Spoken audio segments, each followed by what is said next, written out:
Aí o pessoal tá chegando aí. Vamos chegando aí, pessoal. Alessandra, colega. Beatriz, colega. Pô, Lucas. Pô, tá chegando uma galerinha aí, Monique.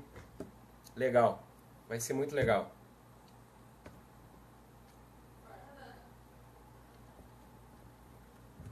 Ó, o Birajara aí, pá, que saudade, Bira. Vamos lá. Larissa, minha namorada aí também. Fala, Lucas. Um abraço, meu galo. Daqui uns dias tu vai estar na Berlinda também, né? Já tô sabendo. Serendipidade. Vai tratar sobre isso. Baita assunto. Aí, vamos chegando, pessoal. Tô aguardando aqui mais um pouquinho. O professor Davi André vai estar finalizando o vídeo dele lá. E aí eu vou entrar aqui com vocês, né? Vamos aguardando o pessoal mais um pouquinho. Ali o Márcio, chegando aí, Márcio, um abraço. Aí o pessoal aqui da região Celeiro, todos aí assistindo. Legal. Esse bate-papo vai ser legal, pessoal. Pena que eu não tenho aqui um cachorrinho que nem o professor Davi, né, para colocar aqui do meu lado e falar, mas vamos lá, tamo aí.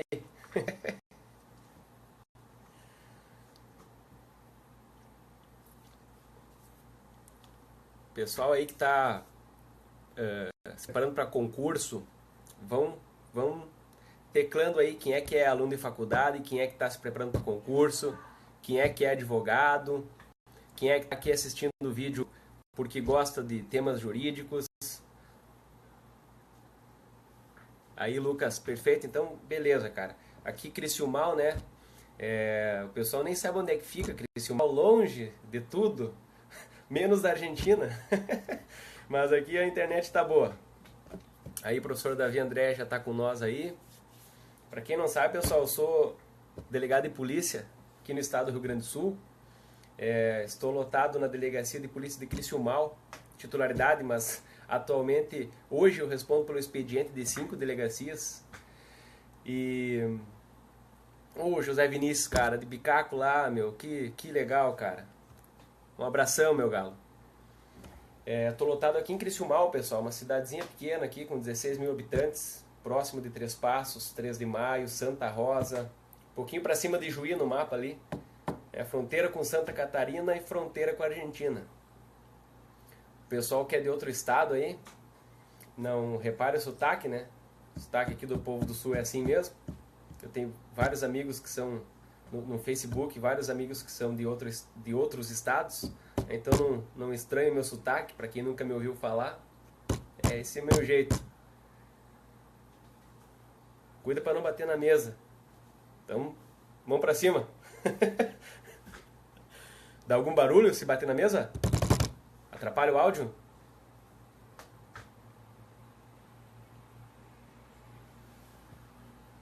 Acho que travou aqui para mim, não sei. Para vocês aí tá bom? Tá bom o áudio? Tudo certo?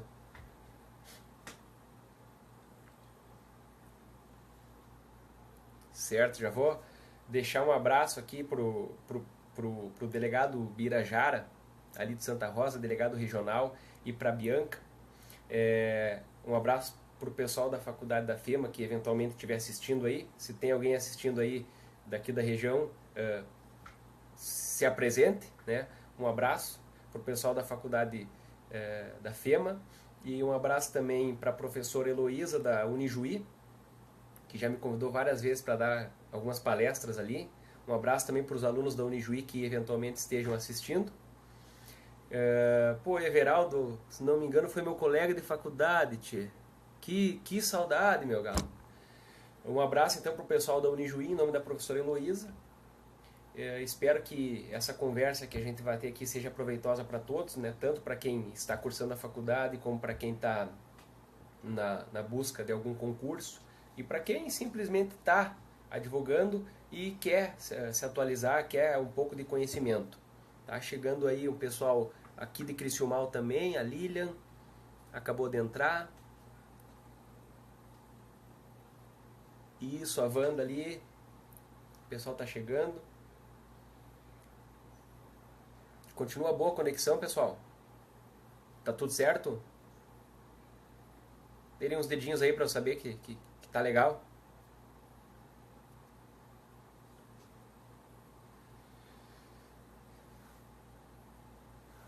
Pô, Davi André entrou de novo? Entrou de novo? Saiu, entrou, o que houve? Deixa eu dar uma olhadinha no meu livro aqui.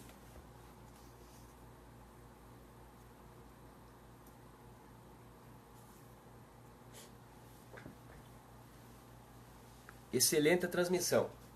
Tá, pessoal, eu vou dando uma conversada aqui, né? Até o pessoal, outras pessoas irem se achegando. O Davi pediu para que antes de eu tratar do controle de convencionalidade, eu falasse com vocês um pouco da minha trajetória, né? Pode ser que não interesse a todo mundo, mas é sempre bom ouvir o depoimento, principalmente para os concurseiros, né? Aqueles que estão na estrada, que estão querendo um concurso. Geralmente é bom a gente ouvir uma palavra de incentivo e um depoimento de alguém que já passou por isso, né? E eu lembro muito bem quando eu me formei na faculdade, em 2008, e o concurso de delegado de polícia abriu no ano de 2009. Eu pensei, isso não é duvidar de si, ninguém pode se dar o direito de duvidar da própria capacidade, mas o que eu quero que vocês saibam é o seguinte: eu pensei naquele momento que em um ano eu não iria conseguir me preparar para o concurso, que eu ia ser só mais um candidato, né? Que uma das vagas possivelmente não seria a minha. Mas, em virtude disso, desse pensamento, o que eu sempre falo para o pessoal: organização, foco e disciplina nos estudos. Eu me organizei, talvez o que eu fiz, eu não sei se eu indico para outros fazerem. No ano de 2008 a 2009, eu praticamente estudava, pessoal. Olha, não vou mentir para vocês, eu tenho amigos no Facebook aqui que moravam comigo numa pensão lá em Porto Alegre naquele ano. Lucas foi meu companheiro de quarto, se estiver aí me assistindo pode falar. Eu estudava, pessoal, praticamente umas 12 horas por dia ou mais. Teve uma época que eu fazia cursinho na FESDEP de manhã, estudava de tarde em casa e fazia cursinho à noite na Verbo Jurídico. Quando terminou o cursinho da FESDEP, esse cursinho da FESDEP eu ganhei da minha faculdade, né? Eu fui uma das melhores notas da turma e eu ganhei metade da bolsa para estudar lá. Graças a Deus, porque senão não sei se eu teria ido. E eu fiz essa bolsa lá em Porto Alegre. Quando ela terminou, eu continuei fazendo a Verbo Jurídico à noite. Aí eu estudava de tarde, eu ia para Verbo Jurídico à noite. E como eu morava na pensão e tinha várias pessoas morando lá, pré-vestibulares, estudantes de pré-vestibular, concursandos, pessoas que faziam faculdade, pessoas que vinham para o Brasil do exterior para fazer mestrado, várias pessoas, muita gente, era difícil eu encontrar um horário de sossego, um horário que eu pudesse me concentrar para estudar. O que eu fazia, pessoal? Eu estudava de tarde, quando as pessoas estavam nos seus afazeres, eu ia para aula de noite, eu chegava em casa meia-noite, eu estudava a madrugada inteira. Eu ia dormir ali por volta de umas 9 da manhã, quando o meu colega de quarto acordava para ir pro cursinho. O Gabriel morou comigo lá também, Gabriel Curubeto. Se estiver assistindo aí, pode dar esse depoimento. O Lucas também aqui de Xanxerê, morou comigo lá um tempão e sabe o quanto eu me empenhei para isso, pessoal. Antes de ser delegado de polícia, eu fui assistente do Ministério Público. Eu trabalhei cerca de 6 meses aqui na comarca de Frederico Westphalen, também não é longe daqui. E quando eu assumi esse cargo, eu já ia fazer a prova oral no concurso para delegado. Então o pessoal, tu já chegou no Ministério Público de Costa.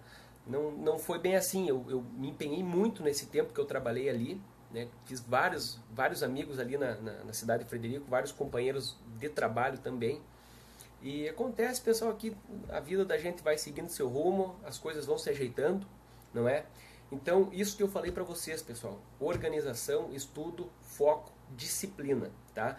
Quem está se formando agora, que tem a graça, que tem a felicidade de ter a família que apoia, de não precisar trabalhar, de poder sair da faculdade e continuar só estudando, como a gente diz, né? Só estudando. Eu lembro que quando eu estava estudando, alguém chegava para mim: pô, tu trabalha ou só estuda? Pô, eu ficava louco, né? Porque como assim só estuda? Eu me mato estudando, eu estudo mais que um trabalhador trabalha. Mas enfim, é assim que a gente fala, né? Para quem vai conseguir ficar só estudando, não perca essa oportunidade, porque muita gente iria querer estar no teu lugar, para conseguir ir atrás do seu objetivo sem se preocupar com mais nada, tendo que só estudar. Então vocês que estão nessa condição, estudem. Levem a sério as coisas, não brinquem de estudar. Ah, eu estou estudando. Pode ser, mas pode estar tendo um devaneio que tu está estudando. Se tu vai estudar, estuda. Faça um organograma. Não para enquanto tu não vencer a tua meta. Tu vai ter que abrir mão de várias coisas. Tu vai ter que abrir mão de amigos, festa, de vez em quando da família, namorado, namorada. Vocês vão ter que abrir mão de várias coisas, pessoal. Mas isso tudo, eu garanto para vocês, vai ter um retorno. E vocês vão ficar muito felizes, mas muito felizes quando vocês chegarem no objetivo de vocês. Aquelas pessoas que trabalham, que têm família, que não tem tanto tempo para estudar, não é? Que a vida já levou por outros caminhos e que hoje em dia já é mais difícil, que não tem como ficar só estudando, também não desistam, pessoal. Não desistam. Talvez vocês vão demorar um pouco mais de tempo do que as outras pessoas, do que os estudantes, dos recém-formados, mas se vocês realmente querem, vão atrás. E não deixem ninguém dizer que vocês não vão conseguir fazer alguma coisa, porque se vocês quiserem, vocês vão conseguir fazer, né? O trapezista lá, quando ele está lá no circo, quando ele vai andar na corda bamba, ele atravessa a corda, ele não cai. Ele não cai por quê? Porque quando ele está lá em cima, na trajetória dele, ele não olha para o lado, ele não olha para baixo, ele não olha para cima, ele olha para frente, ele mantém o foco. E é por isso que ele consegue e é por isso que vocês também vão conseguir. Tudo na vida se ajeita, pessoal. Então, se você não consegue ficar só estudando, se você tem trabalho, tem outros afazeres, tem família, não desistam. Talvez vocês levem mais tempo, mas vocês vão conseguir. Uma coisa que eu sempre penso, pessoal, se falta de tempo, isso eu falo para vocês, porque assim, ó, às vezes na minha vida agora, que eu já sou delegado, eu atendo 5 delegacias, como eu falei para vocês. Eu penso, às vezes, em fazer alguma coisa, e é tanto trabalho, que eu às vezes penso, mas não vai dar para fazer isso aqui. Mas aí eu tenho uma coisa que eu deixo sempre me guiar. Se a falta de tempo, pessoal, fosse uma justificativa para você não fazer alguma coisa, somente as pessoas desocupadas iam ter sucesso na vida. E eu não acredito nisso. Eu acredito que quem quer, corre atrás e consegue. Quem quer fazer alguma coisa, acha um jeito de fazer. Quem não quer fazer, acha uma desculpa. Então, se você quer passar num concurso, você quer assumir um cargo público, você quer ser delegado de polícia, você quer ser juiz, você quer ser promotor, você quer ser um defensor público, vá atrás e não deixe ninguém te desviar desse caminho, tá? Então, pessoal, isso era um depoimento que eu queria dar para vocês, principalmente para aqueles que querem fazer concurso público, tá? Que não é fácil. Agora eu acredito que já posso começar a tratar do tema jurídico, né? Que é o objetivo, né, disso que a gente está fazendo aqui hoje, que eu vou tratar com vocês dessas inovações jurídicas, ou seja, questões novas, né? Esse controle de convencionalidade, por exemplo, isso aqui está no ordenamento americano, vamos dizer assim, que está sendo falado desde 2006, né? Mas o que é 10 anos em direito? 10 anos em direito é ontem, né? Nós temos aí a Lei Maria da Penha, que está completando 10 anos, a Lei das Drogas, e até hoje nós temos discussões que ainda não se findaram e não vão se findar. Porque o que eu quero dizer? Se tratando de direito, de matéria jurídica, 10, 15, 20 anos é ontem, certo? Então, pessoal, o controle de convencionalidade, que é um instituto jurídico que vem caindo em concursos públicos e que muitas vezes a gente não mal vê isso nos cursinhos preparatórios e nas faculdades também, né? É um tema que não é muito tratado. Pô, ali ó, a Rose, o Alexandre Eiras, meu amigão aqui de Criciúma, foi embora para Carlos Barbosa, aí teve um nenenzinho agora há pouco, a Aurora, cara, um abraço, meu galo. Como eu estava falando para vocês, pessoal, agora eu vou tentar não ler mais aqui as mensagens e vou manter o foco aqui na matéria jurídica que eu tenho que discorrer com vocês aqui. O controle de convencionalidade, o que é? Primeiro eu vou passar para vocês um conceito de controle de convencionalidade. Eu vou partir do pressuposto que vocês, que são da área do direito, já têm uma noção, ou pelo menos já sabem o que é o controle de legalidade e o controle de constitucionalidade, né? Porque o controle de convencionalidade desses é derivado. Então, o controle de convencionalidade, pessoal, ele se trata de analisar se a legislação de um país está de acordo com os tratados e convenções internacionais que esse mesmo país se comprometeu a cumprir, notadamente no que se refere a direitos humanos. Gravem isso, pessoal. Quando alguém falar para vocês em algum concurso ou em alguma situação na escola, na faculdade, perguntarem para vocês o controle de convencionalidade, ele é basicamente isso. Ele se resume a verificar se as normas de uma nação estão de acordo com o regulamento jurídico internacional, notadamente no que se refere aos direitos humanos. Por que eu estou frisando isso? Daqui a pouco eu vou tratar com vocês a internalização de tratados internacionais no cenário jurídico nacional. E nós vamos ter que fazer uma distinção bem clara na nossa cabeça, principalmente para os concurseiros, entre a visão do Supremo Tribunal Federal e a visão do Valério Mazzuoli, que é um expoente desse assunto aqui no nosso país. Ele é o precursor, no meu ponto de vista, a tratar desse tema, quando ele em 2008 fez a sua dissertação de doutorado na PUC aqui do Rio Grande do Sul sobre esse tema. Esse tema ele nunca tinha sido tratado aqui praticamente até 2008, com o julgamento pelo STF do caso do depositário infiel e o livro que foi lançado no mesmo período ali pelo Valério Mazzuoli. E a doutrina dele ela é divergente da doutrina majoritária que predomina no STF. Pessoal, em outras palavras, então, o controle de convencionalidade nada mais é do que a análise da compatibilidade dos atos normativos internos, a legislação doméstica, em face das normas internacionais, né, convenções ou tratados, certo? Se tem alguém aí que quer anotar, que quer fazer alguma anotação, fique à vontade, né, eu vou falando aqui, vocês vão anotando o que vocês puderem. O controle de convencionalidade, pessoal, ele é dividido em duas subcategorias, certo? Isso aqui eu consegui achar num livro que traz casos de decisões da Corte Interamericana sobre Direitos Humanos. É um livro coordenado pelo Caio Paiva, se não me engano. O controle de convencionalidade ele pode ser autêntico ou definitivo, né? Que esse controle ele é de matriz internacional, ele é feito por uma corte internacional. No nosso caso aqui, quando eu disser no nosso caso é a América, porque nós temos a Corte Europeia de Direitos Humanos, aqui na América é a Corte Interamericana dos Direitos Humanos. Para que vocês tenham uma ideia, o papel dessa corte se assemelha ao do STF. Assim como o STF é o guardião da Constituição, às vezes não, né? Mas assim como deveria ser, assim como o STF é o guardião da Constituição, a Corte Interamericana dos Direitos Humanos ela é responsável por interpretar e aplicar a Convenção Americana sobre os Direitos Humanos. Então qualquer litígio que não tenha solução, que possa não ter solução, ou que mesmo que tenha solução, e isso nós vamos ver depois, de acordo com o entendimento de uma nação, de um poder judiciário de qualquer dos estados soberanos, pode esbarrar na Corte Interamericana dos Direitos Humanos. Por que, pessoal, controle de convencionalidade? Porque geralmente se tratam de convenções internacionais, mas logicamente que esse é um termo utilizado que não exaure totalmente a terminologia, né? Embora seja convencionalidade, controle de convencionalidade, os tratados internacionais e outros documentos jurídicos que eventualmente possam surtir efeitos dentro de uma nação podem vir a ser questionados, junto ao direito doméstico ou junto à Corte Interamericana dos Direitos Humanos, pessoal. Inicialmente, o que tem que ficar claro para vocês?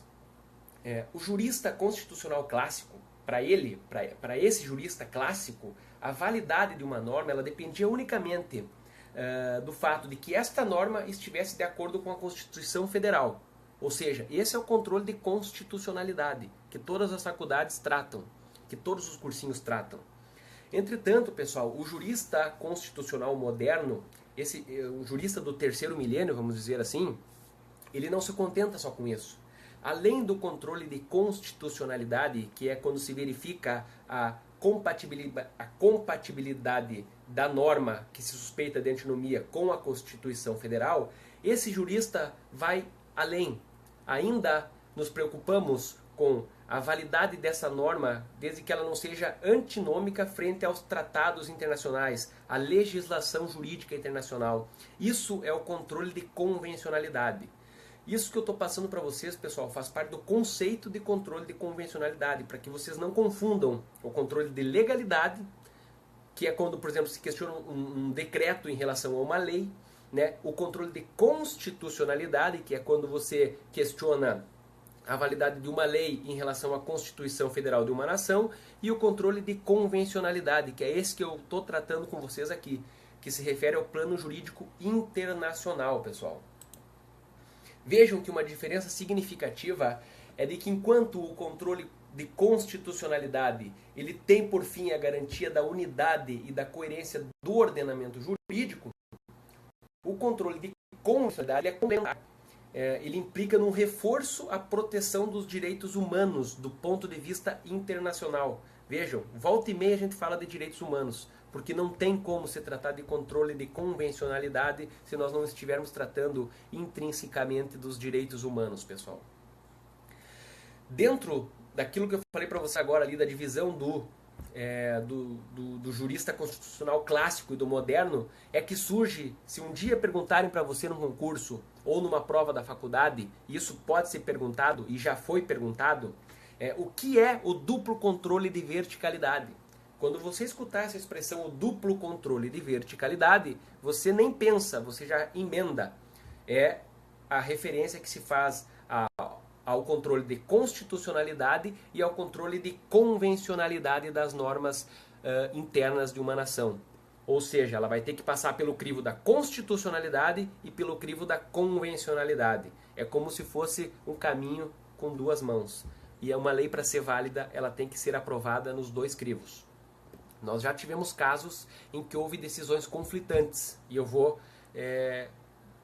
falar para vocês em seguidinho. Pessoal, como é que tá a transmissão? Tá legal? O áudio tá bem? No dedo aí para eu saber se tá tudo legal, estão acompanhando? Não tá cortando?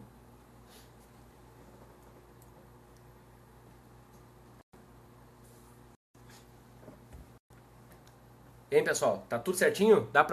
Vamos prosseguir? Tá saindo bom? Davi, Lucas, Alexandre, pessoal que tá assistindo, Birajara, como é que tá? Legal? Show de bola, então prosseguindo. Pessoal, dados que são importantes vocês saberem para fins de concurso.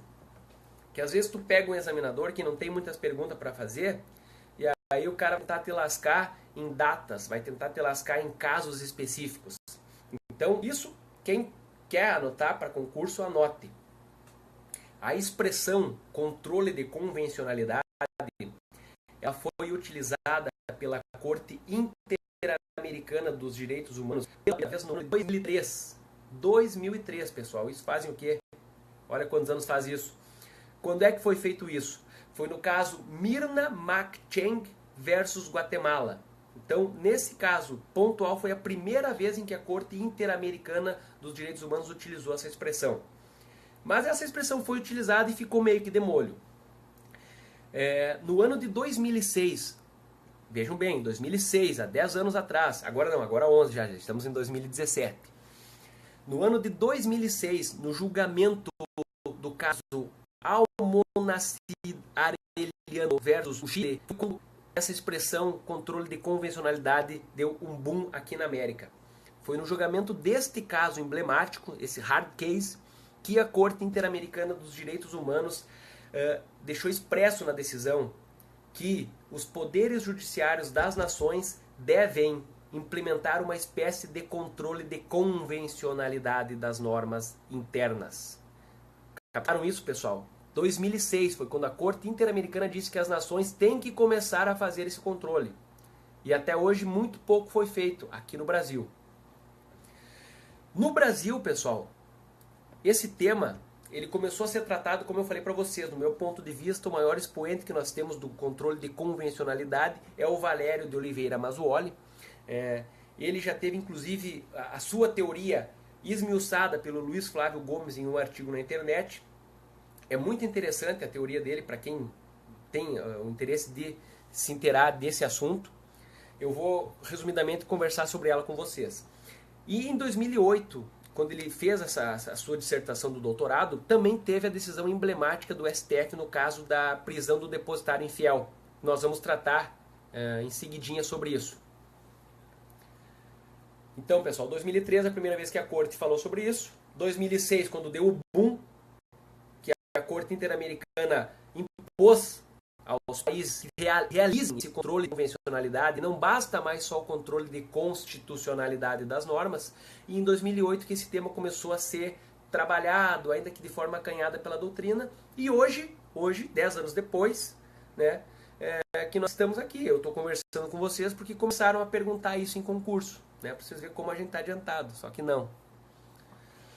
Pessoal, divergência, olha só. O que acontece, por exemplo, se o Poder Judiciário Nacional emitir uma decisão sobre determinado assunto e a Corte Interamericana dos Direitos Humanos, sobre o mesmo assunto, decidir de forma diversa? Ou seja, o controle de convencionalidade feito pela nação decidiu de uma forma e o controle de convencionalidade feito pela Corte Interamericana dos Direitos Humanos, a decisão deles foi diferente. O que acontece? Vejam bem. Não precisa de autorização internacional para que o país realize esse controle. Cada país é livre, como a própria Corte falou naquela decisão do Monacidente de 2006. O que acontece? Caso o país venha fazer essa decisão e mesmo assim esse caso chegue à Corte Interamericana, a Corte Interamericana vai enxergar a decisão adotada pelo Poder Judiciário Nacional. No nosso caso aqui eu vou me referir ao STF para que vocês entendam. A decisão do STF a respeito de casos que envolvam os direitos humanos, para a Corte Interamericana dos Direitos Humanos, é vista como mero fato. Exatamente isso. Não há de nenhuma forma a decisão deles. Até porque, como eu falei, o controle deles é autêntico. O do STF é o provisório. Perfeito, pessoal?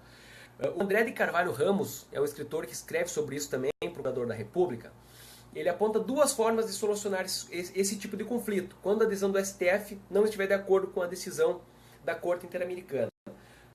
A primeira forma seria o diálogo das cortes. Já vi isso perguntado para você num concurso ou numa prova, né? O que é o diálogo das cortes?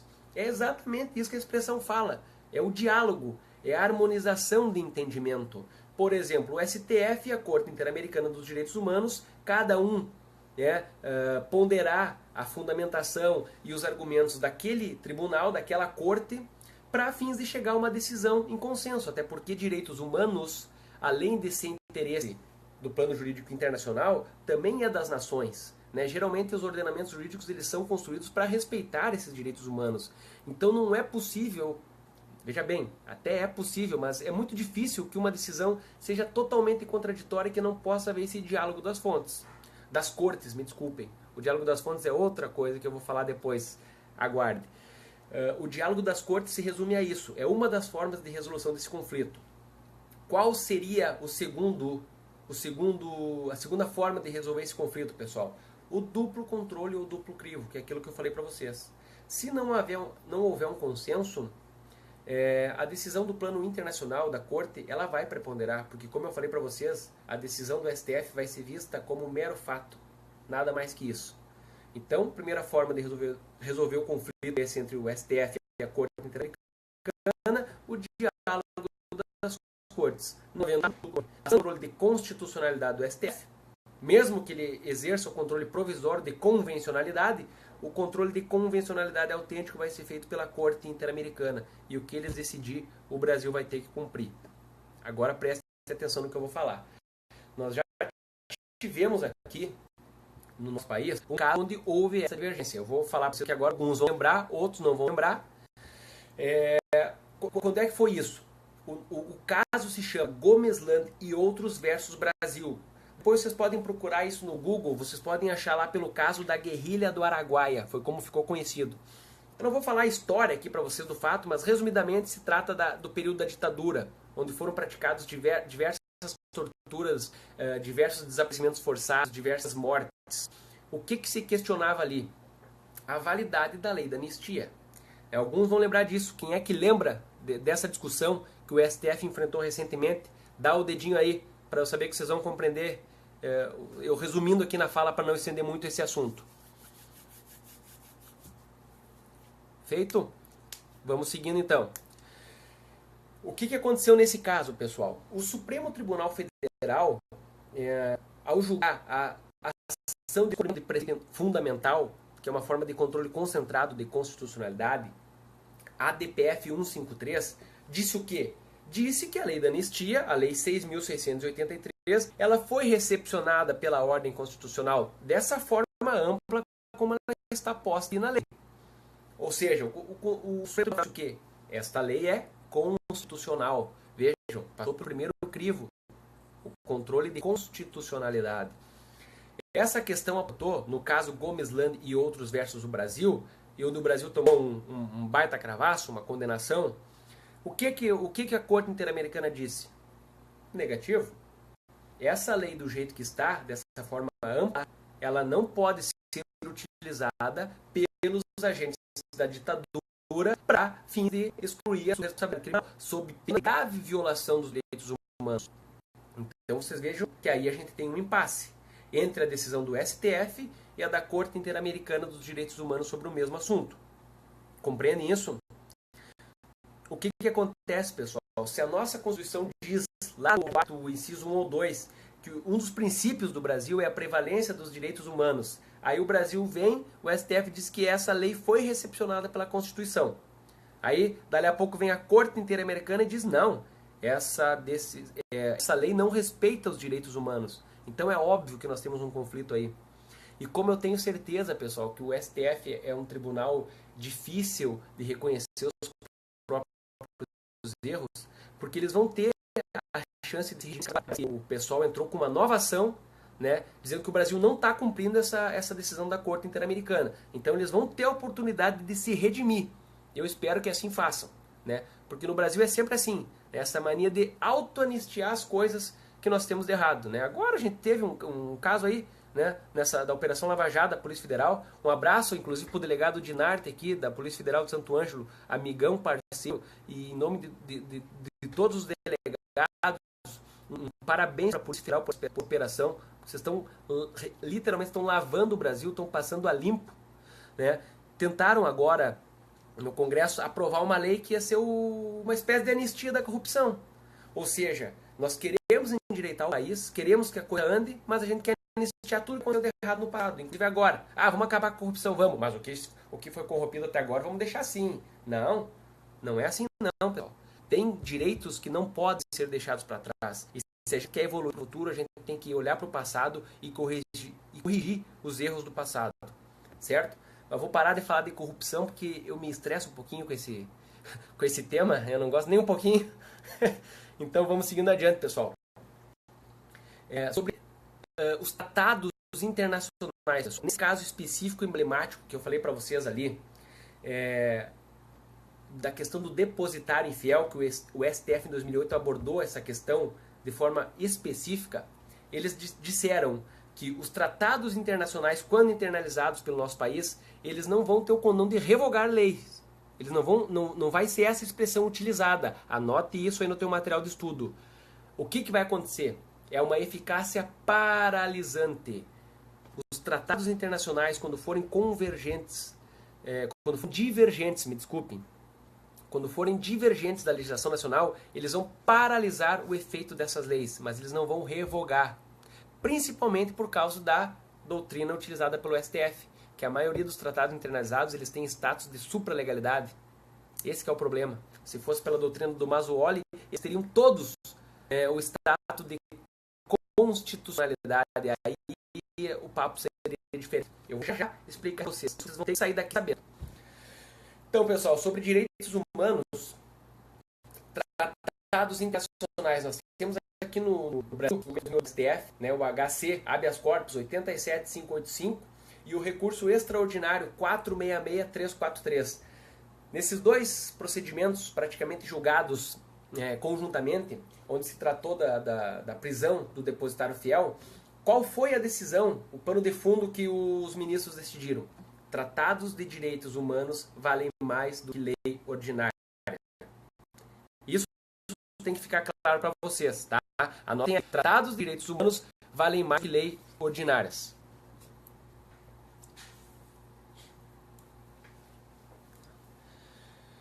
Nessa decisão, pessoal, do STF de 2008, alunos da faculdade, vocês sabem que na internacionalização das normas nós temos 4 correntes a respeito da validade delas. O da supraconstitucionalidade, o da constitucionalidade, o da supralegalidade e o da legalidade. Né? Para encurtar o assunto, eu não vou tratar sobre todas elas com vocês. Isso vocês podem procurar nos livros depois. O que tem que ficar claro? Nesse caso emblemático, estavam em discussão 2 posições. A tese do ministro Gilmar Mendes, que foi a que prevaleceu, que ele defendia o valor supralegal dos tratados de direitos humanos, e a tese defendida pelo ministro Celso de Mello, que sustentava o constitucional desses tratados. E aqui que está o pulo do gato, e isso é muito importante, embora não pareça. A tese do ministro Gilmar Mendes prevaleceu por 5-4. Então, na visão do STF, nós temos 3 formas de internacionalização dos tratados. Anotem isso, pessoal. Anotem isso, que isso é importante. De acordo com o artigo 5º, parágrafo 3º da Constituição Federal, tratados de direitos humanos são incorporados pelo nosso sistema com o status de norma supralegal. Supralegal, anotem isto, tá? Entretanto, se esses tratados de direitos humanos internacionais forem aprovados pelo Congresso Nacional por quórum qualificado, que é a votação nas 2 casas em 2 turnos por 3/5 dos presentes, esse tratado terá status de norma constitucional. Somente nesses casos terá status de norma constitucional. E os demais tratados que versem sobre outros temas, eles serão equiparados às normas legais. Ou seja, quando versarem sobre outros assuntos que não direitos humanos, independente do quórum de aprovação, serão tratados no plano de leis ordinárias. Essa é a doutrina do STF, pessoal. Vejam que eu falei para vocês que um dos maiores expoentes desse assunto no país é o Valério Mazzuoli, e ele pensa de forma diferente. O que ele diz? Ele diz que os tratados internacionais sobre direitos humanos, quando internalizados por uma nação, todos eles, independente do quórum de aprovação, simplesmente pelo fato de tratarem sobre direitos humanos, eles vão ter status de norma constitucional. E os demais tratados, eles vão ter status de norma supralegal. Ou seja, jamais um tratado internacional vai ser equiparado à lei ordinária. E quando tratado de direitos humanos, ele terá status de norma constitucional. Essa é a doutrina do Valério Mazzuoli. Como eu falei para vocês, o STF não segue essa doutrina dele. Para vocês compreenderem, o pensamento do Valério Mazzuoli no Supremo Tribunal Federal, ele está em harmonia com o pensamento do ministro Celso de Mello, que é voto vencido naquela ação que o STF julgou e avaliou a prisão do depositário infiel.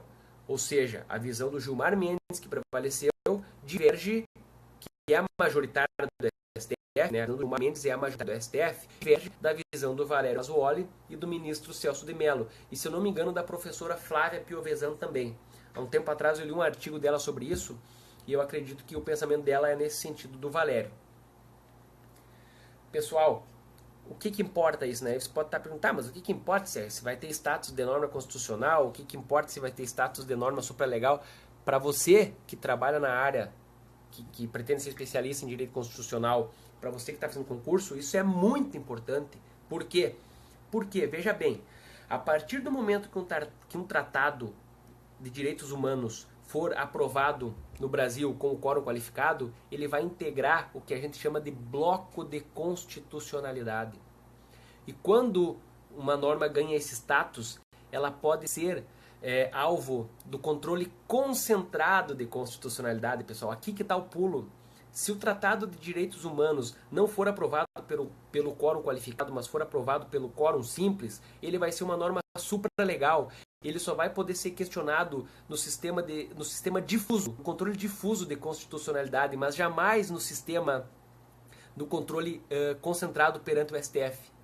Aí eu não sei o que houve, se o STF não queria trabalho, não queria mais ações para julgar, mas de acordo com o entendimento do STF, só vai chegar no STF aquelas discussões que versarem sobre tratados de direitos humanos que forem aprovados por quórum qualificado. Isso que você deve saber. Pela doutrina do Mazzuoli não seria assim. Vocês compreendem? Lembram do que eu falei agora? Pela doutrina doutrina do Mazzoli, todos os tratados de direitos humanos teriam do STF. Compreenderam essa diferença, pessoal? Agora sim, ó, só para você saber, uma curiosidade. Até hoje, salvo um melhor juízo, salvo engano, a gente só teve um tratado aprovado de acordo com o rito previsto no artigo 5º, parágrafo 3º da Constituição Federal. Se trata da Convenção Internacional sobre o Direito das Pessoas com Deficiência e o seu protocolo facultativo, que foi assinado em Nova York em 2007.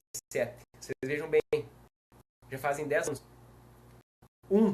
Apenas um tratado aprovado por meio daquele igreja. Um tratado internalizado no nosso ordenamento jurídico tem status de norma constitucional. Todos os demais ou supralegal ou legal, dependendo do assunto que tratem. A questão do depositário fiel, pessoal, vocês lembram como é que foi, né? Nós tínhamos aquela divergência da prisão civil, né, que a Constituição Federal, lá no artigo 5º, inciso 67, ela prevê que a prisão deve ser em caso de devedor de alimentos ou da infidelidade depositária. Nós tínhamos na mesma época, e temos a Convenção Internacional sobre Direitos Civis e Políticos, que proíbem a prisão por dívida contratual. Então, hoje no Brasil, a única espécie de prisão que pode ser, a prisão civil que pode ser aplicada é a do devedor de alimentos. Né? Isso já foi decidido. Isso nem vai chegar na Corte Interamericana. Isso já está decidido. Recentemente, pessoal, nós tivemos a decisão do STJ que descriminalizou o crime de desacato. Não sei se vocês não isso agora, faz menos de um mês. Tá? Tem alguém aí, pessoal? Estão me ouvindo? Tá bom? Então, querem fazer um sinal de fumaça? Lucas, Davi, estão por aí, pessoal? Como é que tá a conexão? Tá dando para ouvir? O áudio tá bom? E tem alguém vivo aí? Agora a minha delegada regional chegou ali, ó. Cristiane Moura e Silva Braux, um abraço. Minha estagiária Cíntia ali também, ó. A minha prima Mariana. Um abraço, pessoal, para todo mundo aí que está aí prestigiando. Vamos dando sequência aqui, pessoal. Agora, em sistema difuso de controle de constitucionalidade, o STJ criminalizou o crime de desacato. Eles disseram que esse crime de desacato, por uma espécie de tolher a liberdade de expressão, não estaria de acordo com as normas internacionais, não estaria de acordo com as diretrizes internacionais, e que esse crime não poderia permanecer no ordenamento jurídico brasileiro. Essa decisão foi do STJ agora, na metade de dezembro, e vamos ver como é que vai se desenrolar agora. Aqui no TJRS, até agosto, vejam bem, eu vi isso hoje, até agosto de 2016, vinha entendendo dessa forma, que o crime de desacato ele não havia sido recepcionado pela ordem constitucional vigente.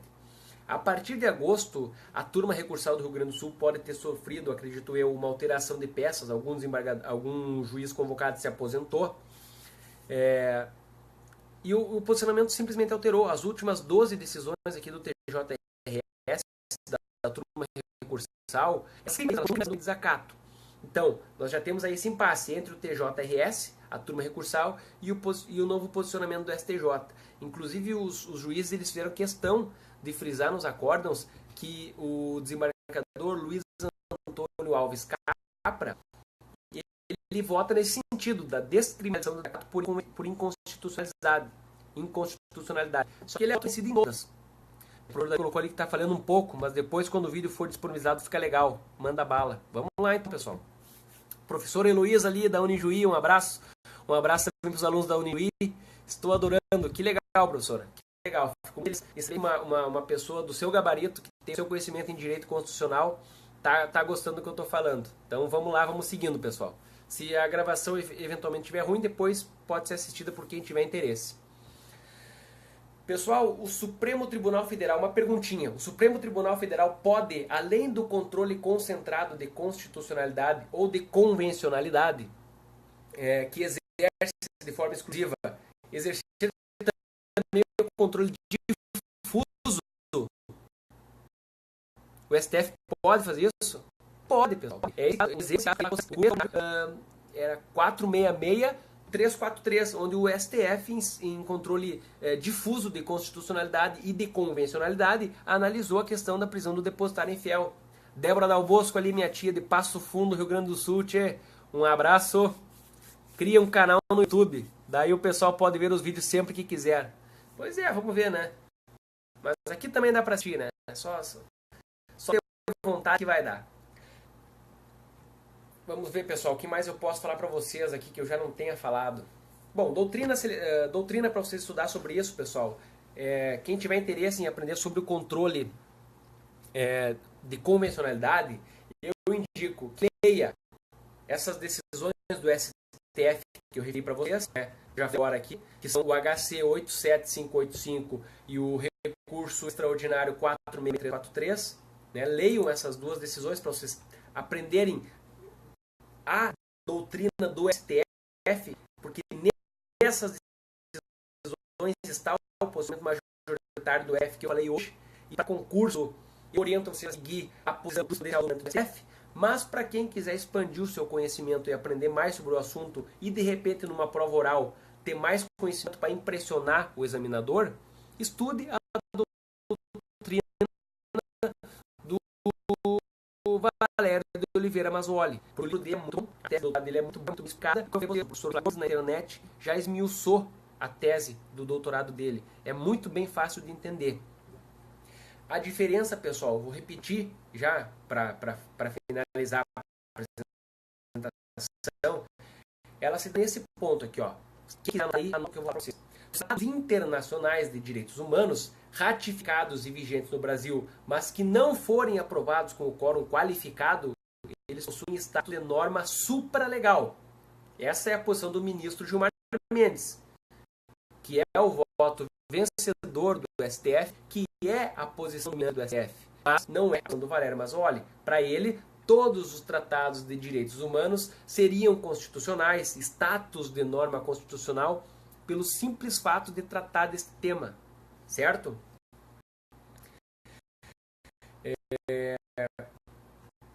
Ainda só, importante não erradamente. Se nós admitirmos a tese de que, em regra, os tratados de direitos humanos não contam com o valor constitucional, a tese do STF, eles servem de paradigma apenas para o controle difuso de convencionalidade. Isso é a chave da questão. Por quê? Porque por Valério Mazzoli, como todos eles teriam status de norma constitucional, todos poderiam ser questionados pelo controle de convencionalidade difuso ou concentrado. Você entende? Só pode ser uma questão que afronte a Constituição Federal e os tratados internacionais que não tenham esse status de norma constitucional, mas que sejam de norma supralegal, não atingiriam esse patamar. Portanto, só poderiam ser questionadas perante os juízes que estejam no primeiro grau, nunca no STF. Você lembra, pessoal, na faculdade, você as leis ordinárias estavam na base e a Constituição Federal estava no topo? O que nós temos hoje com a decisão do STF? Nós temos as leis ordinárias e a Constituição Federal. Agora, tratando-se do plano jurídico interno, nós temos alinhado à Constituição Federal os tratados internacionais sobre direitos humanos tenham sido aprovados pelo quórum qualificado. Abaixo da Constituição Federal e acima das leis ordinárias, nós temos os tratados de direitos humanos que foram internalizados, por exemplo, por um quórum de maioria simples. Ou seja, eles vão ser supralegais, mas não constitucionais. E esses tratados não podem ser objeto de controle concentrado em constitucionalidade.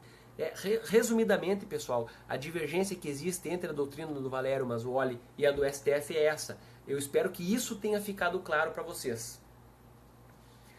Mais importante, pessoal, também, você que faz faculdade de Direito e você que está se preparando para concurso, você não pode deixar de ter conhecimento de que nós temos pelo menos 4 controles vigentes no nosso ordenamento jurídico. O controle de legalidade, o controle de supralegalidade, o controle de constitucionalidade e o controle de convencionalidade, que é esse ponto específico que eu tratei com vocês, que esmiuça diretamente os direitos humanos quando analisados sob uma ótica de possível antinomia com os tratados internacionais e o ordenamento jurídico doméstico de um país. Espero, pessoal. Eu vou finalizar por aqui, né? Porque eu acho que a gente já está conversando há quase uma hora. Eu vou passar de novo a bola para o professor Davi. Agora, quem tiver aí, corre lá para o perfil dele que ele vai fazer o fechamento. Obrigado a todos que assistiram o vídeo. Se a conexão não ficou boa, desculpe, eu não tenho como interferir nisso. Afinal de contas, é uma quintal, né? Eu falei para vocês onde fica. E aqui a internet pode não ser igual a da capital aí, ou das cidades maiores. Aos amigos de outro estado também um abraço. Um abraço de novo para o pessoal da FEMA, para o Lucas, para o professor Davi, para o pessoal da Unijuí, delegada Cristiane, delegada regional que esteve aí, delegado Dinarte, todos os colegas que assistiram, a Alessandra, o Alexandre, meu amigo, assessor do Ministério Público, a Bianca da FEMA, todos os alunos da FEMA também. Um abraço, né? E espero que possamos em outra oportunidade estar aqui conversando sobre outro assunto. Espero que essa conversa tenha sido prazerosa para mim. Eu não sei se eu consigo me fazer entender, né? Porque às vezes eu penso mais rápido do que eu falo, eu acredito. Eu não sei se eu falei tudo o que eu pensei que eu tinha que falar. Espero que sim, espero que tenha ficado claro para vocês. Se alguma coisa não ficou, podem me chamar, inbox, podem me mandar e-mail, podem fazer o que quiser. Eu vou esclarecer as dúvidas e vocês tenham ficado. Tá? Um abraço, até a próxima. Agora, já quero lembrar que daqui uns dias vai estar aqui o amigo Apel Mazo, né, defensor público aqui no estado, meu grande amigo, parceiro meu, parceiro do Rodrigo e do professor Davi, né, no tudo, né, e graças a Deus consegue ajudar pessoas que estão se preparando para o concurso público. Daqui um dia ele vai estar aqui na Berlinda, ele vai falar com vocês sobre o fenômeno da serendipidade, né, o encontro fortuito de provas. Já vão procurando sobre isso no Google para vocês terem uma noção quando ele vier tratar desse assunto, que é uma que está tá ali, ó, Lucas Apelmazo, ali, ó, grande amigão, cara. Como eu falei, Lucas, o professor Davi, eu e o Rodrigo conseguimos, por meio do portal de estudos do professor Davi André, ajudar e transmitir um pouco de conhecimento dos alunos da Operação Delta, que prepara concursos prepara candidato ao concurso de delegado de polícia, o Opinião Delict, que prepara concurso para promotor de justiça, o Status Libertatis, que prepara concurso para público, prepara concorrentes, e também para o cargo da magistratura, né, que vai estar em breve. Até já não sei se já não está, daqui a pouco o professor Davi pode falar bem para vocês isso, se já abriu alguma turma dessas. Eu não realmente agora não vou saber dizer para vocês. Mas enfim, corram lá pro perfil do professor Davi André da Costa agora, que ele vai fazer um fechamento sobre isso. Tu tá por aí ainda, Davi? Davi? Tá, aqui tá travamente. O Lucas tá me mandando aqui que vai falar amanhã. É amanhã então. Então amanhã, pessoal, amanhã às 10h30, a partir das 10h30, quem quiser aprender mais sobre o fenômeno da serendipidade, Lucas Apelmazo vai estar falando com nós amanhã sobre isso. Pois eu não sei se o professor Davi está aqui ainda ou não. Lucas, sabe se o Davi está por aí? Tá aqui o Davi, ó, chegou ali. Tiago, agora, tá? Você não quer transição e a gente corre lá pro teu perfil lá para te fazer o fechamento. Um abraço a todo mundo. Um abraço pra minha família também, não sei se estão aí, cara, essa hora, né? Minha irmã tá com 2 nenezinhos pequenos lá, se estiver assistindo, um abraço. A minha tia que esteve aqui assistindo também.